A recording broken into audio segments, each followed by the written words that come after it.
responder essa pergunta. Pastor César já está embalado aqui, né, Pastor César? Eu? É fácil. É. Quem vai ser o campeão do Campeonato Brasileiro? Fogo! Olha aí! Tá carnudo o pastor hoje, cara. Ó, vamos lá. Retruca não, urubu. Retruca não. Teu lugar lá é ficar tentando roubar sacrifício de Abraão. Mas comigo não vai dar certo, não. Chega o fogo na tua asa. Ó, sabendo as coisas que o senhor sabe agora, que o senhor diria a si mesmo, qual seria o seu conselho? Para mim mesmo. Se o senhor fosse começar hoje como pastor, qual foi a maior lição que o senhor aprendeu nesses 30 anos de pastor? Se arrependa o mais rápido possível dos erros que você vai cometer. O problema é que a gente arrepende pouco. Eu poderia entrar naquela vala comum e dizer assim, não tem nada que eu me arrependa. Eu tenho um monte de coisa que eu me arrependo. Um monte de coisa. Algumas até que eu ouvi hoje do pastor Davi aqui falando. Faz parte. Mas então eu diria para mim mesmo com 30 anos a menos, porque eu comecei há 33 anos pastoralmente. Eu fui ordenado em 90. Fora o trabalho com juventude. Então eu diria assim, seja rápido para se arrepender dos seus erros. Só isso que eu diria. O resto faz parte. Você viu que ele tem um monte de coisa para se arrepender, né? Acabou de confessar que Tem se um monte arrepende de de coisa. ser botafoguense. Não, de Botafogo não sou, não. Porque de Botafogo eu não me arrependo, até porque você disse aqui um negócio que tem tudo a ver com Botafogo. A lealdade, a fidelidade. Pode a coisa estar ruim, mas você precisa manter fiel, leal. Foi de Deus essa mensagem. Segura a estrela que ninguém vai roubar essa estrela da sua vida. Como ele diz. Virou pentecostal e tudo ali. Olha lá. Aparece rapidinho. Olha o anjo. Geralmente o anjo vem com o anjo com a bandeja. Ele vem um anjo com um copo. Olha só. O Botafogo, até o anjo do Botafogo é diferente. Irmãos, pastor Emerson, qual foi a maior barreira que o senhor enfrentou em decisões, obviamente, quando o senhor largou o pique novo para andar num novo pique? Gostou? Filosófico. Eu falei quinta-feira lá na igreja, nossa. Ainda tá baixo para mim, cara. Não sei se estou com problema. Vou encostar mais aqui, vou Tá falar com mais problema alto. de ouvido. Eu também acho que eu tô também, cara. Vou ficar mais para cá, não sei. Eu falei na quinta-feira lá na nossa igreja. A maioria também do pessoal aqui da nossa igreja sabe, eu nasci no Evangelho. Com 17 anos que eu fui tocar na noite, fiquei 14 anos. E depois que eu voltei e saí do Pique Novo em 2007, mesmo nesses 14 anos eu nunca bebi, nunca fumei. Casei com a Daniele, sou casado até hoje. Mas assim, o próprio Deus ministrando meu coração, lugares que Deus usava pessoas, sempre diziam para mim, até hoje, foi que Deus, ele provaria a gente naquilo que a gente mais foi um dia apegado, atrelado, ou mais viveu intensamente da vida. Então, eu nunca bebi, então se colocasse uma bebida na minha frente, beleza. Nunca fumei, beleza. Mas eu ganhei dinheiro. Então, quando eu voltei para o Evangelho, aí começaram aquele tratar de Deus maravilhoso, oficial de justiça indo lá em casa levando um carro, oficial de justiça indo lá em casa levando outro carro. Eu descobri o que era a ordem de despejo, né? Então, eu não sabia que entrava no ônibus pela frente. Então, esse tratar, veio aquela época da gravação do disco, que tinha CD ainda, né? Então, tinha aquele desafio de ficar vendendo CD na igreja para aquilo que eu traria para dentro da minha casa, na realidade que eu tinha, e para trazer a subsistência da minha família. E eu fui confrontado por algumas pessoas não leais ao que diz a Bíblia no sim, sim, não, não. E eu colecionei, isso com muito equilíbrio na fala, né? Alguns cheques bois. Era aquele que, quando o caixa olhava, você fazia assim, ó. O famoso short de índio. Sem fundo. Então, vamos aplaudir o pastor Sérgio. Cadê a pastora Núbia, cara? Senão não vai vir mais sem ela aqui, vai, não. Então, e às vezes eu estava ainda na Assembleia de Deus com o pastor Daniel Malafaia, né? Que depois que eu voltei para o Evangelho, fui para lá, meus pais são pastores lá até hoje. Então, por muitas vezes eu ia andando da esquina do Pecado, que é ali onde a Assembleia de Deus, perto da rodoviária de Campo Grande, até a minha casa, onde eu moro até hoje. Então, congregou lá? Que bênção. Então, e naquilo eu falava com Deus, falava, Senhor, não estou entendendo, porque numa sexta-feira que o oficial de justiça levou um carro meu, no sábado o Liomar foi lá em casa com o New Civic, que era a coisa mais linda, que ele queria que eu levasse ele na casa do Matos, que morava perto, na ilha de Guaratiba, e falou assim, ó, cadê teu carro? E eu falando assim, eu emprestei, cara. Né? Não vou chorar, não. E por quantas vezes eu via, né, Júnior era pequenininho, e falar assim, mãe, meu pai deixou meu Danone acabar. E o pastor falou algo aqui tremendo dos discípulos, e às vezes eu ia a pessoas contando que aquelas pessoas iriam me ajudar, e essas pessoas podiam me ajudar. E às vezes elas fechavam a guarda. E eu falava, eu não estou entendendo, Deus. Eu larguei o mundo, larguei isso para voltar para a tua casa. Até que um dia, Marquinhos Gomes estava ligando para mim, eu estava no monte. O telefone não estava pegando, ele falou, rapaz, eu vou fazer alguns discos, eu tenho que Deus mandou fazer 2.000 CDs para você. E quando eu estava descendo, uma irmã falou assim para mim, ó, eu vejo um disco na tua frente, perdendo a força. Porque eu pensei assim, ó, poxa, como Cura as Feridas estourou, como o Teu Santuário estourou, como Mãos estourou, eu vou continuar vivendo da música, apesar de viver dela até hoje. Mas Deus criou um caminho para eu trilhar, e que hoje, para a honra e glória do nome do Senhor, eu não dependo totalmente da música para a subsistência da minha família. E falei isso na igreja, quinta-feira agora, porque no grupo eu existia.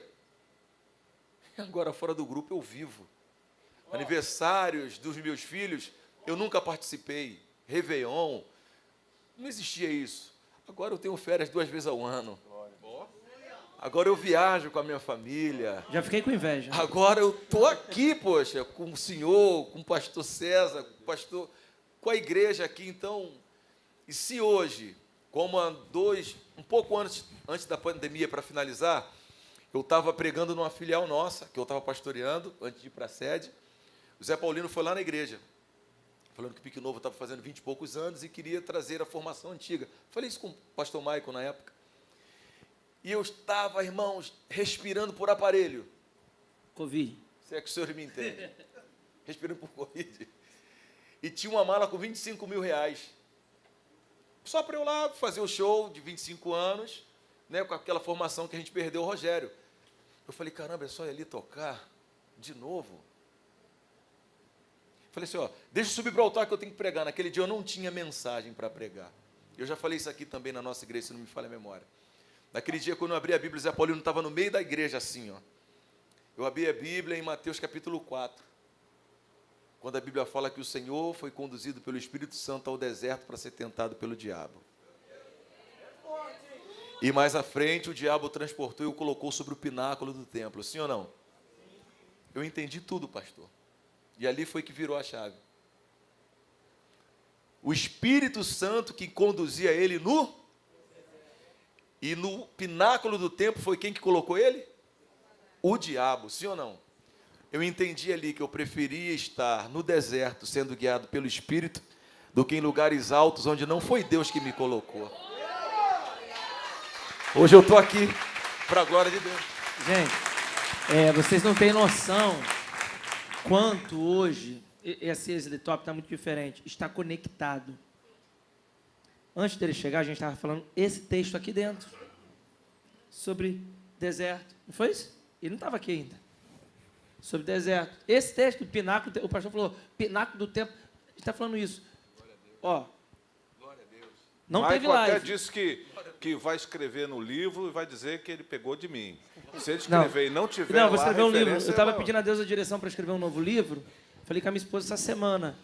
E lá sentado, eu falei, cara, vou falar sobre tentação. Tentação. Olha só. Falei. E aí ele começou a colaborar com o pensamento lá. Eu falei, se eu vou botar no livro, vou falar que foi o senhor, eu vou te dar 3% das vendagens dos livros. Olha, diante do povo, hein? Aí, Diante do povo top, não é qualquer povo, não. Isso. Não, e eu vou falar isso aqui, vocês estão percebendo? Que não está tendo live, amém ou não amém? Amém ou não amém? Então, coisas que o pastor Marcos Gregório falou ontem, estão sendo faladas aqui hoje de novo. Exatamente as mesmas falas, as mesmas palavras. Existe uma conexão espiritual, uma linhagem muito poderosa seguida aqui. Amém ou não amém? Tem uma pergunta aqui, que aí eu acho que o pastor Davi pode responder. Vai pro Davi, né? Pelo amor de Deus. Volta para ele. Essa daqui é o pastor Davi e o pastor Emerson. O pastor Emerson já respondeu alguma coisa dela, mas vamos lá, pastor Davi. É possível um músico da igreja que toca no secular por profissão ser considerado leal e fiel? Isso é para estourar a cabeça. Fez a pergunta, foi o pastor Wallace Firmino, professor de teologia. Ele responde fácil, vai. Não responde. Quer me complicar. Vocês querem afastar mais a cadeira? Se você não seja mais apertado assim, afasta um pouco a cadeira. Tem comentários aqui. Não, vem pra cá, cara. Isso. Vou ficar sozinho? Tu tá tacando fogo aí. O leão na cova dos Daniel. Bota o fogo que eu dou minha contribuição. Não, eu vou falar o seguinte. Olhando pela parte profissional. Quando você vai no médico, você pergunta se ele é crente? Não. Quando você contrata o advogado, pergunta se ele é crente? Não. Quando você pega o lixeiro que cata o lixo da sua casa lá, você pergunta se ele é crente? Por que só o músico tem que dizer que é crente no sentido de quando ele vai tocar profissionalmente? Eu acho que a gente tem que parar com certas coisas. Sabe por quê? Se o cara é discípulo de Jesus, ele precisa brilhar nas trevas. Eu vou dizer para vocês, eu tenho na igreja um diácono. O nome dele é Jorjão Barreto.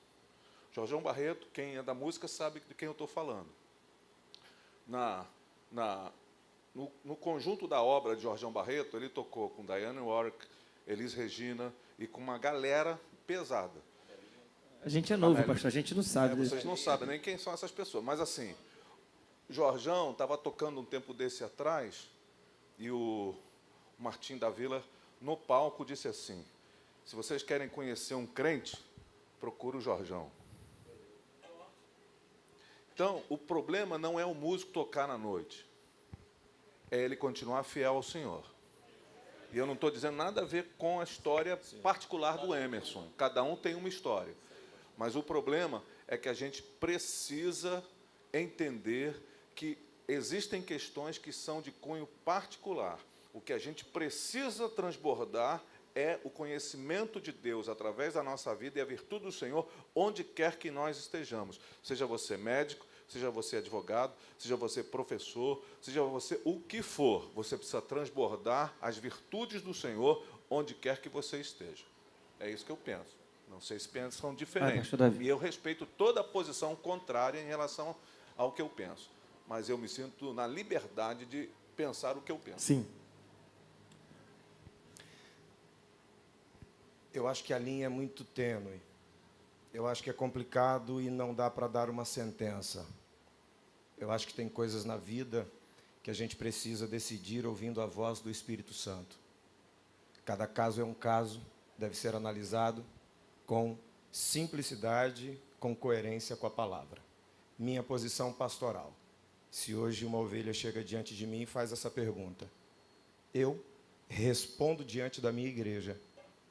Então, eu tenho que fazer o quê?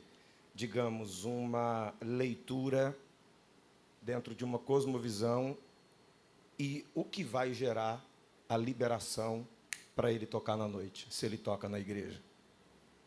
Hipoteticamente, vamos lá. Você passa e vê ele tocando em algum lugar. Domingo você vem ao culto, vê ele no altar da igreja tocando. Isso não geraria um escândalo? Não é para o crente, é para o ímpio. O cara passa, vem frequentar a minha igreja e vê no altar da igreja o mesmo rapaz que viu lá na balada tocando. Até você explicar que é a profissão, você já gerou um impacto negativo, não só do cidadão que está ali. Vem cá, ele é do mundo ou ele é da igreja? Porque nós temos essa visão de saber separar as coisas, mas o mundano não tem. Então, na cabeça do mundano, quem é crente canta música de crente e toca na igreja. É assim ou não é? Quem é do mundo canta no mundo e toca música do mundo. Até você explicar que não é bem assim, você já gerou um escândalo. Até porque nem todo mundo quer resposta, né? A pessoa só Ex- faz aquela leitura e pronto. Exatamente. Então, eu acho que a gente tem que fazer uma leitura. Outro ponto, que aí eu já estou indo agora para um lado que a minha pouca compreensão bíblica. O pastor citou medicina e outros meninos me perguntaram, mas por que outras profissões podem? Eu falei, porque são terrenas e não nasceram na eternidade. Música não nasceu na terra, nasceu em cima. Música não é só profissão, música é culto. Então, música é adoração. Sim. Entende? Então, agora, é o que eu digo, a linha é muito tênue. O meu corpo é templo do Espírito Santo. Entende? Então, tudo que eu faço com o meu corpo, a Bíblia diz, quer comais, quer bebais, faça tudo para a glória de Deus. Então, se eu sou crente, eu tenho que orar e pedir também uma vocação social que o glorifique. Não que gere impedimento para ele ser conhecido ou escândalo para a igreja e para Cristo. Coisa que não se aplica a um médico, a um advogado. Não se aplica a outras profissões, que são simplesmente, entende, terrenas. Então, a gente tem muitas coisas que poderia ir, entende, pontuando, mas eu acho que, como o pastor diz, eu acho que cada caso a gente tem que pontuar e conversar, porque aí leva, de repente, para que questão? O músico só tem aquela formação. Ele é um pai, não tem emprego, você está entendendo? Olha, como é que você vai dizer? Você não vai trabalhar, vai deixar as crianças passar fome? O pastor vai pagar a conta dele? Você está entendendo? Então, é muito complicado, porque você vai interferir numa decisão que é pessoal. Sim. Então, eu acredito que o pastor tem que aconselhar, dando liberdade a ele para decidir. Mas, no meu caso, como pastor, eu deixo ele livre. Se você decidir tocar lá fora, me avisa que no altar você não toca. Porque eu vou responder diante de Deus e diante da igreja, se caso amanhã um ímpio entrar na igreja, viu ele na balada tocando e dizer, o cara toca na igreja também? Você está entendendo? Então, eu acho que é muito complicado essa pergunta e a gente não pode bater o martelo. Eu, aqui na igreja, como pastor aqui, eu tenho a seguinte ideia para músicos. Os músicos daqui da igreja sabem disso. Por exemplo, tudo também vem do viés do cenário que está sendo apresentado. Uma coisa é o cara estar na igreja, cristão, trabalha, está aqui. Aí apareceu para ele tocar na noite. Outra coisa, esse é um fato. Outro fato é, o cara é cantor da noite do mundo, do secular, e ele está se convertendo. Aí se converteu. É o que o senhor falou, quem vai pagar a conta dele? E aí se aplica a questão do Jorjão ali, que, o cara tem que ser a luz lá mesmo, não estou dizendo que ele tem que abandonar. Só que aí a gente tem um bom exemplo do Emerson. O que eu faço aqui na igreja? É até bom para conhecimento, é muito bom ouvir. Eu quero até que o Emerson fale sobre isso também. O cara é músico, toca na noite, ok. Ele não, aqui na igreja ele não participa do ministério de louvor, porque eu entendo da separação que tinha daqueles que estão no altar. No louvor ele não vai participar, é o meu pensamento aqui. E possa ser que eu esteja errado, e eu quero até esclarecimento bíblico, isso aqui é muito bom para isso. Amém ou não amém? Porque quem é pastor de igreja aqui, levanta a mão, os pastores de igreja. Estou na frente da obra. Pode não ser pastor, evangelista, missionário, mas está na frente da obra, levanta a mão, olha aí. Tem alguns aqui, isso aí. Aqui não toca. Toca lá. Não toca no ministério de louvor, mas eu posso dar uma oportunidade para o cara. Eu dou, mas aí o que eu faço? Essa preparação. Está aqui, o Francis. Vamos ouvir o Francis cantar? Aqui já não tem muita oportunidade. Aí nossa igreja não tem muita oportunidade para isso. Mas vamos ouvir o Francis cantar? Irmão, Deus está fazendo uma obra na vida do Francis. Tem a profissão dele de cantar na noite, já falei. O pessoal está aqui já, cantar na noite. E ele vai louvar aqui ao Senhor. Ele está louvando. Amém ou não amém? Aí se aplica que todo que tem fôlego louva ao Senhor. E eu acredito que com o tempo, com o tempo, o Evangelho começa a causar na gente esse abandono das coisas que possam incomodar, possivelmente. Agora, tem uma questão. Tem gente que pode passar a luta que for, a prova que for, e não vai ser contaminado com aquilo. E tem gente que vai ser qualquer coisa. E o que Deus faz? Para cada um, Deus tem um tratamento diferente. Vocês deram um panorama muito bom sobre isso. Então, esse esclarecimento é muito bom. O que você fala, Emerson? Pastor Emerson, desculpa. Eu nasci, como eu disse, né, no Evangelho. Então, assembleano. Hoje eu tô Big mais, Field. mais garotão. Então, aquele culto, por exemplo, minha mãe pretinha, igual eu assim, né, não podia usar Enê. Aí tinha aqueles cultos do poder, o pessoal caía na igreja. Oh, fui ao inferno e vi Satanás fazendo um negócio preto, era Enê. Era a época do Renner, da pelúcia. As irmãs conhecem isso aí tudo, né? Então, minha mãe ficava com aquele cabelinho hipermeabilizado, igual um capacetezinho. Não podia aparecer o cotovelo, aquela coisa toda. Quando eu fui tocar na noite, tocando profissionalmente, a gente tinha um pagode que a gente fazia todo domingo na Mangueira, e saía da Mangueira e ia tocar no Morro do Tuiuti. Eu lembro. E esse pagode era na porta da Assembleia de Deus. E os irmãos sabem que todo culto de domingo da Assembleia de Deus, hino 243 da harpa. Eu tocando na casa do Senhor, não existe Satanás. Esse culto em teu nome, ó Jesus Cristo. Então tocava ali, meu pastor, minha alma chorava. Mas eu estava ganhando aquele dinheiro ali, falei, puxa vida. Passei por um processo com Deus, até que eu estava em Brasília, no Hotel Nacional. Os meninos estavam lá, uma coisa lá, até que uma jovem, o rosto dela, isso aqui, foi para cá, para trás. Os meninos ficaram horrorizados e falaram assim, olha, chama o Emerson, que o Emerson é forte.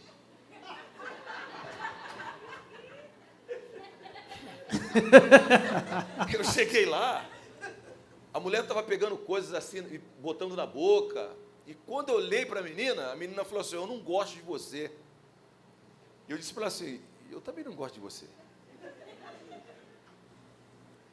E naquele dia, os meninos ficaram me olhando, foi algo tremendo, como o senhor falou, experiência única que eu vivi.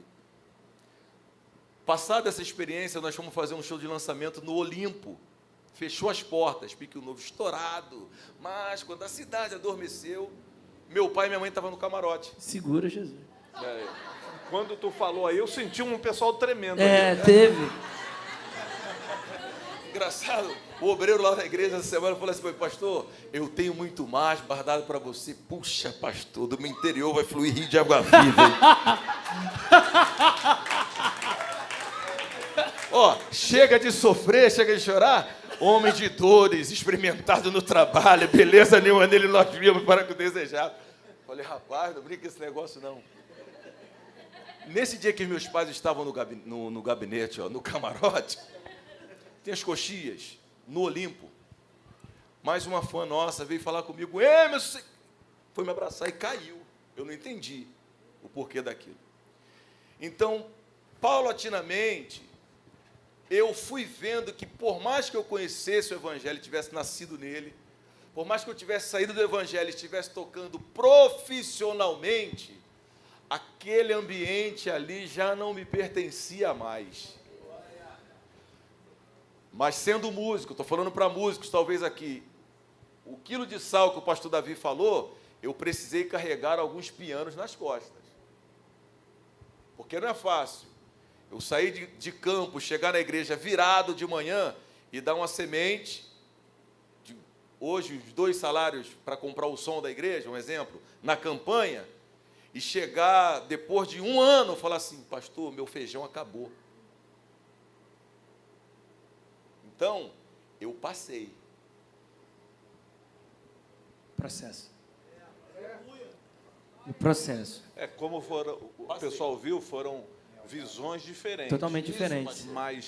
Mas a gente não pode construir, a meu juízo, uma definição clássica para todos. Isso. Eu acho que você precisa buscar a sua própria relação com o Senhor e ver, porque senão a gente pode acabar, em nome de uma pureza, sequestrar a verdade de Deus na vida de uma outra pessoa.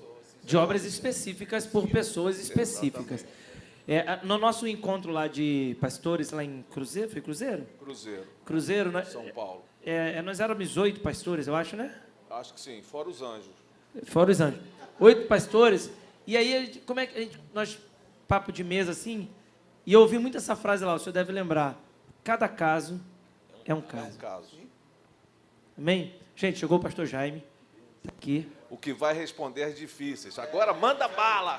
O pastor Jaime está aqui. É uma bênção, o pastor Jaime. Já vai ministrar para a gente. E ele pegou um pedacinho aqui do nosso painel. Deixa eu fazer uma pergunta aqui.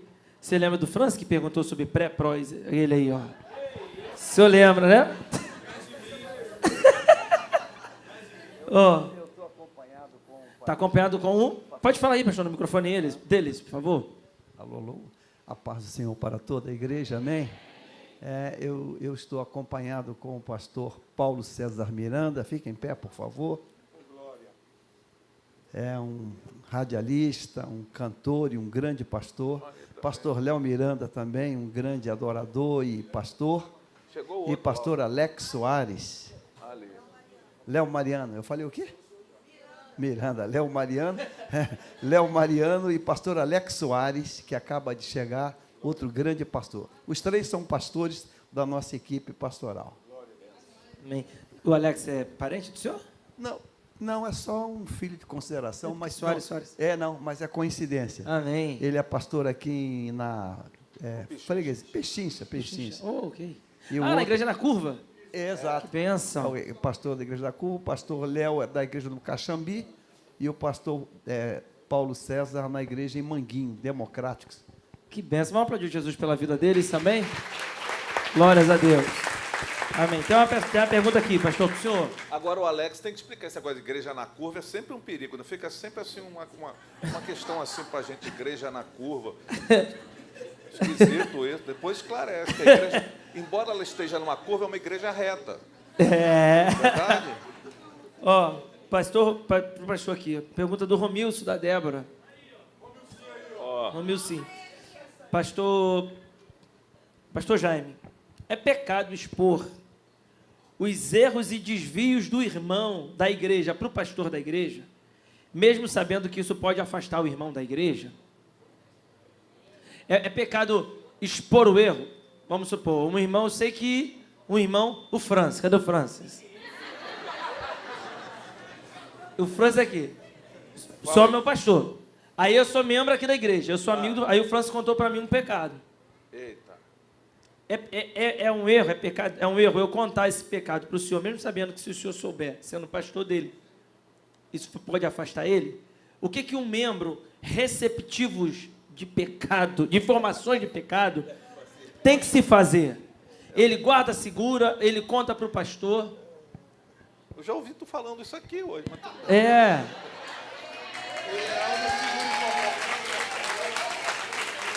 É o senhor, pastor Jaime, larga o aço aí.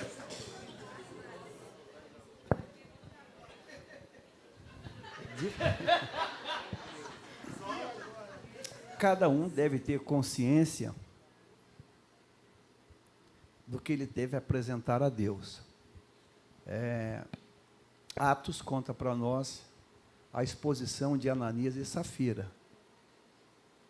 Uma exposição que se tornou pública. Naquele momento da entrega, o assunto estava relacionado entre Deus, o diabo que fomentou por trás, Ananias e Pedro. Então, 4 personagens: Deus, o diabo, que foi a fonte geradora, Ananias, o condutor, e o pastor Pedro. E Pedro não tratou aquilo no gabinete. Ele tratou no microfone, publicamente, para toda a igreja. E toda a igreja ficou informada que havia um princípio de mentira, um princípio de engano, e ele foi sentenciado por Deus. 3 horas depois, a mesma cena se repete. Então, no meu modo de entender, quando alguém chega para alguém e compartilha, ou é descoberto em algo infame, e por amizade, por qualquer outro motivo, ele esconde isso, ou acoberta isso, eu, no meu modo de entender, acredito que ele está compartilhando daquela situação. Ele está compartilhando daquela situação. O grande mal da nossa igreja, vou botar nossa para incluir aqui, Deus me colocou para pastorear, é a coisa chamada acobertamento, né? Aos amigos a gente abraça, aos que não muito amigos a gente entrega. Eu acredito que isso não termina bem. Isso não termina bem. Então, erro é erro, pecado é pecado e nada pessoal, né? Não é nada pessoal. É um princípio que nós temos que trilhar. E a gente hoje está vivendo num momento, eu diria que muito tenso, porque algumas coisas a gente acoberta, outras coisas a gente solta, umas indiretazinhas e parece que a coisa vai sendo empurrada com a barriga ou por amizade ou não sei o quê. Eu acho perigoso. Eu acredito que o pecado, talvez não, com certeza, eu sou o vovô aqui, né? Aqui são todos jovens aqui, eu sou o vovô. Sério, eu sou o vovô aqui, eu sou o vovô, não tem dúvida. Vou fazer 72 anos, então eu sou o vovô aqui. É inteirão, pastor. Não Pastor parece tá bem. não, hein? Tá bem, parece pastor César está 71. pior do que o senhor. Assim. 7-2. É o Botafogo. Então, o botafoguense. Tá vendo? Você também é botafoguense? Que isso, irmão. Rapaz, vocês podem procurar qualquer pastor de qualidade, ele é torcedor do Botafogo, rapaz. Você não tem. Mas pode ter certeza disso. Quem é o líder? Líder. Somos nós mesmo. Bem. Depois de quantos anos? Mas vocês ficam presos a filigrana, vocês ficam presos a detalhes. Voltando aqui à seriedade do tema, eu sei que o tempo evolui, as coisas vão ficando, né? Vão ficando mais modernas, vamos chamar assim, né? Uma modernidade entre aspas, mas pecado é pecado. Pecado é pecado. Um pecado de um membro, ele pode produzir um caos e uma derrota no coletivo todo. Você lembra de Acã. Quer dizer, não foi toda a tropa que fez aquilo, foi um homem que fez aquilo e provocou mortes depois, provocou vergonha, infâmia e tudo mais. Então, se você pontua, imagine você que quando Acã, ele vai fazer aquilo, se tem alguém para denunciar ele, rapaz, está maluco, perdeu o juízo, não vai fazer isso não. Se fizer, eu vou te entregar. Talvez ele puxasse o freio de mão. Mas como não tem ninguém para falar, ele tocou para frente e a conta chega depois. Então, isso é muito sério. Amém? Tem mais uma aqui, eu vou responder agora a última, para a gente já ouvir o pastor Jaime. Pastor Maico. E depois a gente vai para o intervalo. Tem o café, a irmã Patrícia está aqui. O cheiro do café já chegou aqui. Chegou o cheiro, né? Misericórdia. Deixa eu só fazer a citação de Coríntios 5. Claro, por favor. Eu lembrei do caso do menino que estava com a mulher do próprio pai. 1 Coríntios 5, o pastor Jaime estava falando, eu me recordei. E aí Paulo vai dizer em 1 Coríntios 5, verso 6, não é boa a vossa vanglória, não sabeis que um pouco de fermento leveda toda a massa. É exatamente o que o pastor Jaime estava falando, dessa tragédia que um pecado sendo permitido pode começar a gerar uma tragédia para toda a igreja. E depois ele diz, purificai-vos. O interessante aqui é que o pecado é de um rapaz. E ele manda a igreja se purificar. Purificai-vos. Então, é muito importante a gente entender que quando a gente, de fato, permite o pecado na igreja, nós estamos prejudicando a igreja. Se eu pegar fazer uma ilação assim, muito abjeta, muito podre, mas eu vou fazer. No filme Tropa de Elite, você tem aquela cena, e talvez sirva para ilustrar, exemplificar o que eu vou falar. Aquela cena que o capitão está dando instrução e ele está falando sobre estratégias, né? Aí ele pega uma granada e bota para o cara assim, na mão dele, né? Segura aí. Ele tirou, Porque tinha gente dormindo, e ele fala, tu lembra que ele fala? Se você dormir, Toda a sua tropa. tu vai matar todo mundo aqui. O contrário é verdade. Quando todo dorme, um só mata todo mundo. Uau.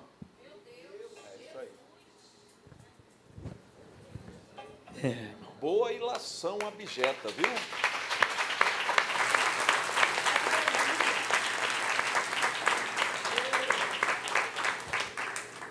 É forte, hein, irmão? Forte. Ó, vou fazer a Segura última essa pergunta. granada aí, distraído. Segura essa granada. E tem uma pergunta aqui muito interessante, hein, da irmã Heloísa. Essa vai ser a última.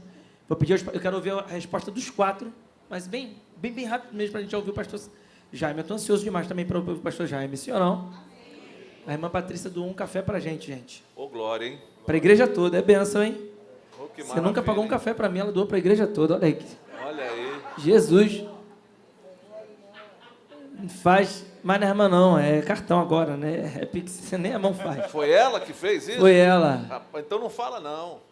Não fala não, deixa ela fazer mais vezes. É. Aí, depois da 14ª vez, aí você fala. Ó, pergunta muito boa aqui, hein? Ah, Como o pastor deve agir quando alguém vem contar um assunto da vida de algum membro? Contou lá um assunto. Um pecado, obviamente. O que o pastor deve fazer? Ele deve fazer uma cariação sobre a verdade. Ou ele deve acreditar, disciplinar direto mesmo, sem perguntas. Obviamente, a gente entende. Essa foi a pergunta da irmã. Eu entendi o que ela quis dizer. Está aqui. Fisioterapeuta. Ok. Faz uma caricação ou uma ideia ou disciplina direto. E aí agora eu quero acrescentar essa pergunta para entendimento aqui de todos os irmãos. O pastor, eu recebi aqui uma denúncia de um membro. Isso aqui é muito bom para líder. Baseado nessa pergunta dela. Denúncia do Francis. mas Só esse estou dando Francis- exemplos. Esse Francis está pedido, hein? Ele é terrível, é assim mesmo. Ó, o Francis descobriu o pecado do Washington. Aquele ali é o outro? É o É o Washington, é. Washington? Aí, olha só, o Francis é o pecado do Washington. E aí o Francis foi e contou para o Um pastor. pecado cabeludo? Tem que ser, né? Tem que ser. Para chegar na gente, Tem que ser cabeludo. Aí ele contou o pecado, o Francis vai e fala desse pecado para um pastor da igreja. Qual o posicionamento do pastor nisso? O pastor tem que disciplinar esse membro, ponto, ó, quem me contou foi o Francis, né? Porque isso pode, por um lado, a pergunta dela é exatamente isso, quebrar a confiança da pessoa com outra. Tipo assim, eu não vou falar porque o pastor fez o inferno, ou até a pessoa que está meio que denunciando. Porque a pessoa fala assim, ó, o pastor já me falou muito bem, não pode ser conivente, ok. Mas aí a pessoa pode falar assim, cara, eu não vou falar mais nada da minha vida, ou não vou falar para a pessoa, porque a pessoa vai contar, ou me contou, eu também não vou contar para o pastor de um pecado que eu sei, porque eu vou sair como um fofoqueiro da história, certo que o senhor explicou aqui que contar para o pastor não é fofoca, porque o pastor vai resolver, mas isso está entrado na mente da pessoa, sim ou não, irmão? Tipo assim, não, me contou, eu não vou falar nada, não tem nada a ver com a minha vida, sim ou não? Não quero me meter no problema dos outros. O que eu falo para os ministros aqui na igreja, antes de qualquer coisa, é o seguinte, se te contarem uma coisa e você não me comunicar, quando eu descobrir, a pessoa e você vai ser disciplinado. Disciplina os dois. Não é que é fofoca. É que talvez, lembra da Esther? De repente, por isso, Deus te colocou aí. Ao propósito. Amém ou não amém? Então, eu queria que vocês... A pergunta é essa. O que fazer nisso? Recebi uma denúncia. Eu chamo e falo, ó, fulano de tal contou, pecado de isso, conta tudo. Ou fala, ih, varão, tive um sonho. Mulher assim, né? Da mulher tá desconfiada. Tive um sonho que você estava me traindo. Né? E aí? Começa daí para cá. Tem que se ouvir primeiro os dois lados, né? O irmão que tem o dom de língua que veio falar, falador, né? Falador. Mas, por certo, o pastor ouviu, não é? Vai trazer aquele irmão, ouvir também a história, ver se é verdade. E existem coisas que a gente, pastor, vai levar para a eternidade. Sim. Vai guardar. Tem coisas que não tem como... Meu pensamento é esse. Poxa, falou para o irmão, por que não falou com o pastor? É. Botafogo. Bem, eu diria o seguinte, depois de muito tempo vivendo essas realidades, se o cara que chegou para mim, contou a história, não estiver disposto a chamar o amigo junto para sustentar aquela história, eu já acho que ele entra em descrédito comigo, naquele primeiro momento. Então, assim, pastor, vou te contar uma história do fulano de tal, mas eu não quero me meter nisso. Então, já está errado. Não tem essa coisa de se proteger. Não é testemunha. Não é testemunha, não é leal. Leal ao amigo, porque quem conta o pecado do amigo, ele está tentando fazer alguma coisa positiva para restaurar o amigo. Salvar ali, né? Exatamente. Aí, então, você vai contar? Ah, não. Então, nem me conta, irmão. Nem me conta, porque você não quer consertar nada. Você está afim só de esculhambar o irmão. Ah, não. Então, tá, estamos juntos. Então, vamos chamar o irmão aqui e vamos apresentar a situação. Eu já vivi situações, crises, muito graves, em que não dava nem para valer só a palavra. Tinha que ter filmagem. Uma comprovação. Eu já vivi situações de ter que comprovar com filme. Porque senão não dava para acreditar. Porque o outro pode negar. A pessoa negava, né? Pode negar. E pode gerar até processos, né? Além dessa questão hoje que você pode se expor além da necessidade lidando com isso. Então, tá. O irmão ali, como é que é o nome? Francis, falou do pecado do Ângelo. E Washington. Eu ia querer defender o Washington, viu, Washington? Mas o povo não te libera, não. Eu botei o Ângelo para não botar você, o Washington, e botaram você de novo no negócio. Então, contou ali do Washington o pecado. Vamos sentar junto. Dependendo do que seja, vamos tratar isso aqui. Se o Ângelo o Washington aceitar a correção, aceitar a disciplina, aceitar e se quebrantar e se arrepender, está salvo o irmão. É o que a Bíblia diz. Isso aí. Agora, se ele se rebelar, aí a disciplina terá que ser até pública, dependendo de qual seja o caso. Sim. Pastor Jair. Eu acredito que o primeiro passo do pastor, daquele que vai receber essa informação, é, antes de pensar na informação, é procurar em Deus discernir o porquê a informação chegou. Isso aí. Eu preciso discernir o caráter e a motivação desse carteiro. E a partir daí, eu começo a pensar no teor da mensagem. E depois de pensar no teor da mensagem, eu vou tentar ver se existe alguma relação presente, passada, entre o carteiro e o autor da mensagem, né? O motivador da mensagem. Porque, às vezes, pode ser uma grande armação, pode ser um espírito de vingança. Há um fato, sim, mas o fato está sendo motivado por uma vingança, né? Então, a gente precisa tentar não apenas olhar o fato em si, mas olhar num plano maior, não uma visão micro, uma visão macro, né? A Bíblia conta para nós que o dia que a mulher de Potifar gritou que estava sofrendo um estupro, né? um ataque, né? O rapaz foi preso e todo mundo ficou em cima da notícia. Mas se ampliasse a lente, descobriria que aquela notícia era mentirosa. Ela era uma vadia, ela era uma mulher perigosa. Então, a gente tem que lutar todo dia, porque todo dia chega informação.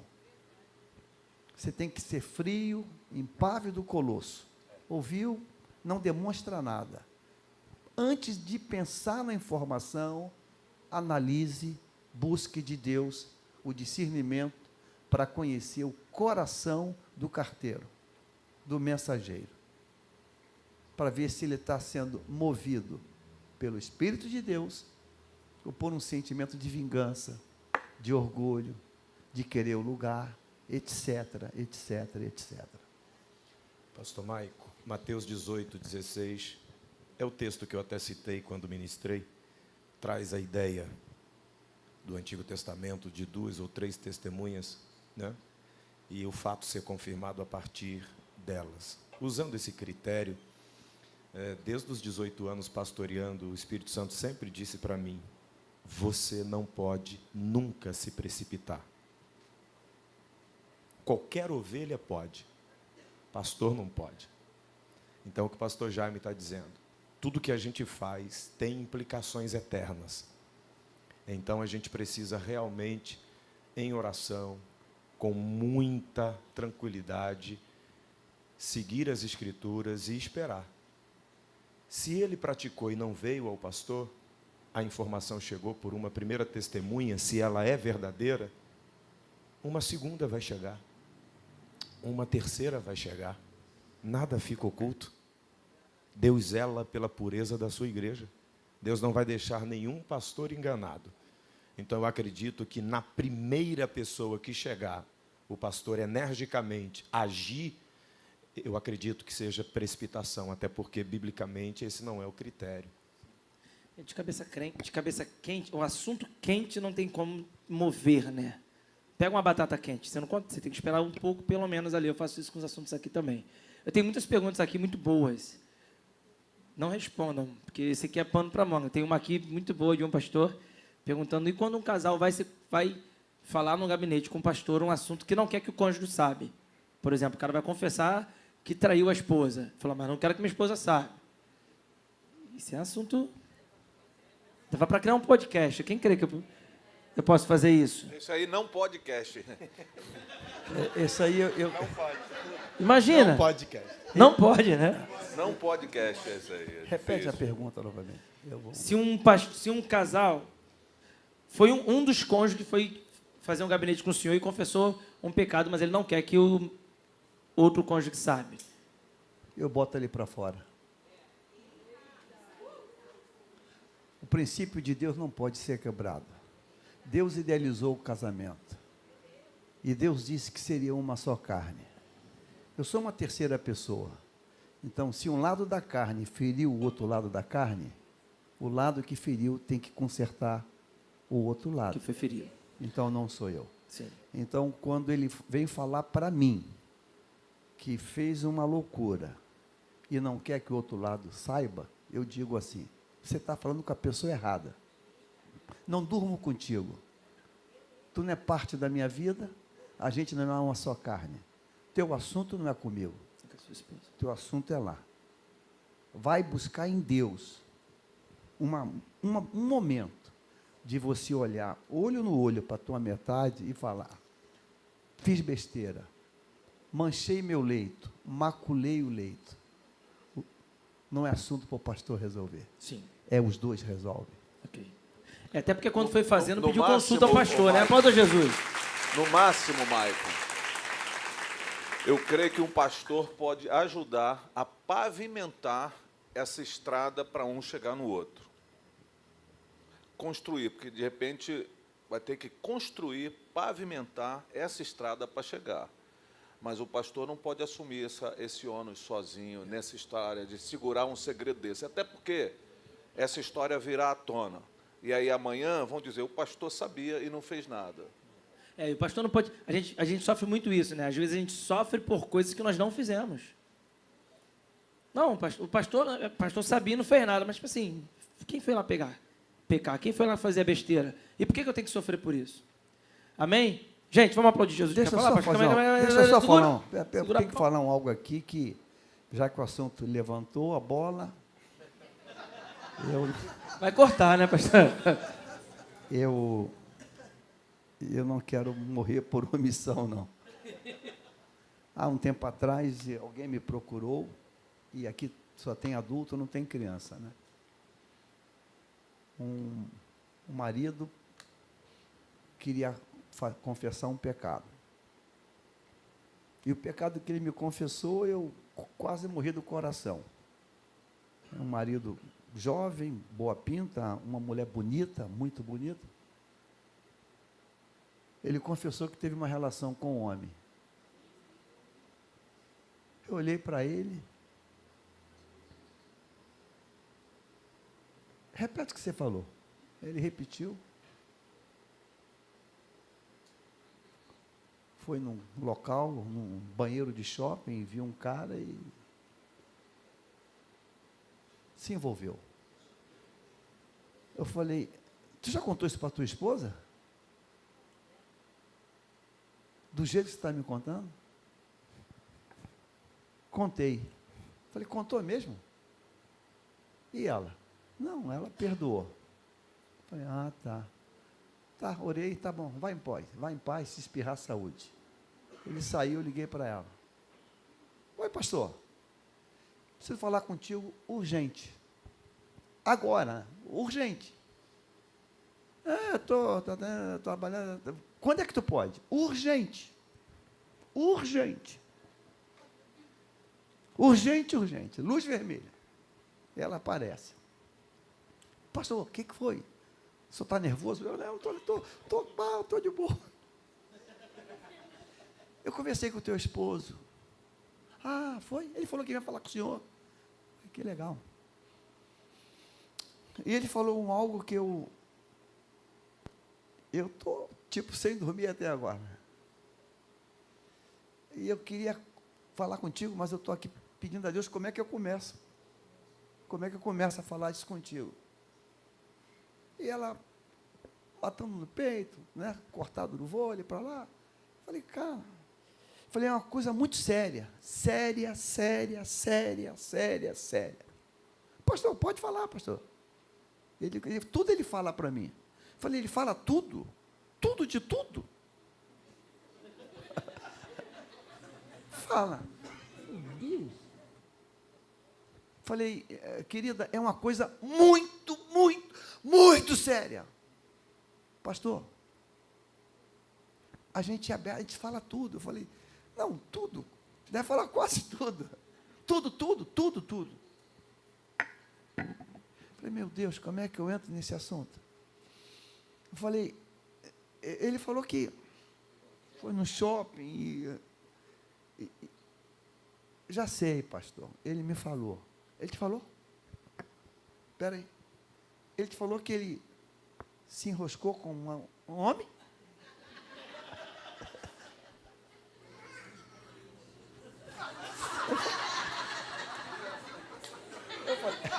Que risada é essa, irmão? Falou. Sabe o que você, a vontade que dá, assim, encerrou o assunto, e você, não, estou de boa, pastor. Tá? Ele ainda falou para mim, minha missão é salvar ele para o céu. Eu falei, então, o que eu estou fazendo aqui, né? O que eu estou fazendo aqui? Então, a gente está vivendo uma degeneração tão terrível, que um caso bestial desse, que o marido diz, que se envolveu com outro homem, eu não sei que nível que ele contou para ela, das desgraças que aconteceram, e ela diz que está tudo bem, está de boa, perdoou, e você? Então, há situações que a gente vai estar, acho que, lidando com o alto escalão do inferno. É o alto escalão do inferno, porque ele entorpeceu a mente de ambos. Ele entorpeceu a mente da possível vítima e do ativo. Porque olha o nível de degradação demoníaca que a coisa chegou. Porque a bestialidade caiu numa normalidade. E com uma roupagem espiritual. Não, meu propósito é salvar a vida dele. Salvar a vida dele. Lá na antiga lei, mandava matar os dois. Salvar. Então, nós estamos dando xaropinho de erva doce para doentes terminais. Esse é o problema da igreja hoje. Estamos dando chá de erva doce, camomila, e o assunto é juízo. Vamos aplaudir Jesus pela vida desses homens de Deus. Queremos agradecer, bem forte, aplauda Jesus bem forte. Obrigado por tudo. Já pode ir. Obrigado, pastor. Vamos tomar café, né? Afinal de contas. Amém?